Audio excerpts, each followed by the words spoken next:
வெளிச்சம் வந்தா இருள் இருக்காதே, பரிசுத்தம் இருந்தா பாவம் இருக்காதே. ஆக துதிக்கிற வாய் சபிக்காது. இன்றைக்கு நீங்க துதிக்கிற பிள்ளைகளா இருந்தா உங்க வாய் பிறரை ஆசீர்வதிக்கும். அன்பு உறவுகளே, இயேசுவின் நாமத்திலே மனதார வாழ்த்துகிறேன். ஏசப்பா உங்களை ஆசீர்வதித்து நடத்துவாராக. யாக்கோபு 3:10 துதித்தலும் சபித்தலும் ஒரே வாயிலிருந்து புறப்படுகிறது. உண்மையாக தேவனை துதிக்கிற பிள்ளை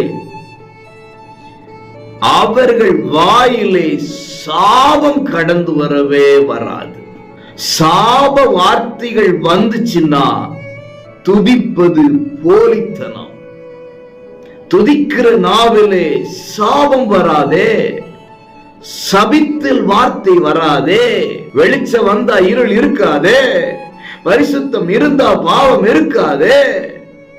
ஆக துதிக்கிற வாய் சபிக்காது. இன்றைக்கு நீங்க துதிக்கிற பிள்ளைகளா இருந்தா உங்க வாய் பிறரை ஆசீர்வதிக்கும். கவலைப்படாத, கர்த்தரோடு இருக்கிறாரு, நாங்க செபிக்கிறோம் அப்படின்னு ஆறுதலை பேசும். ஆசீர்வதிப்போம், ஆறுதலை பேசும், ஆசீர்வாத வார்த்தைகளை பேசும்.